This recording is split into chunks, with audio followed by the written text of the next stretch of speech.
श्री शिवाय नमस्तुभ्यम। जय माता दी दोस्तों, आप सबका मेरे चैनल में स्वागत है। इस वर्ष संकट चौथ का व्रत 29 जनवरी 2024 को रखा जाएगा। इस दिन गणेश भगवान की पूजा होती है। पूरा दिन व्रत रखकर रात में चंद्रमा को अर्घ्य देकर ये व्रत खोला जाता है और संतान की लंबी उम्र, सौभाग्य में वृद्धि के लिए भी ये व्रत बहुत ही महत्वपूर्ण माना गया है। तो आज मैं आपको संकट चौथ व्रत की कथा सुनाने वाली हूँ। संकट चौथ व्रत की कथा इस प्रकार है। पौराणिक कथा के अनुसार एक नगर में साहूकार और उसकी पत्नी रहते थे। दोनों का धर्म कर्म के काम में मन नहीं लगता था। एक दिन साहूकार ने अपने पड़ोसन के घर गई। पड़ोसन को संकट चौथ की पूजा कर उसने इस व्रत का महत्व पूछा।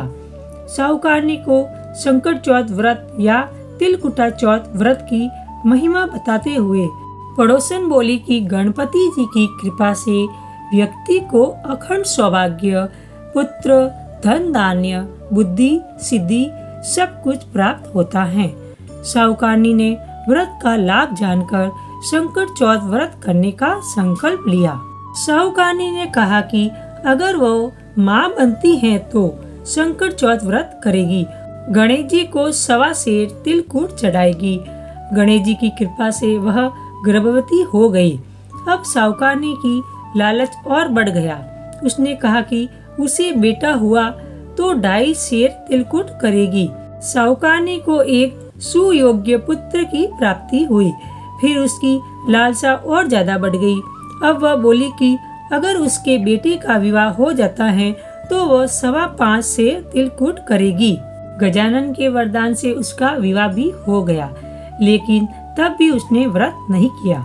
साहूकारनी के बेटे का विवाह तय हो गया। लोभी साहूकारनी को सबक सिखाने के लिए गणपति जी ने अपनी माया से शादी वाले दिन उसके बेटे को गायब कर दूर कहीं जंगल में पहुंचा दिया। माता पिता और सभी वर के गुम हो जाने पर चिंतित होने लगे। विवाह टल गया। एक दिन साहूकारनी की होने वाली बहू सखियों के संग जंगल में दुर्वा लेने गई थी।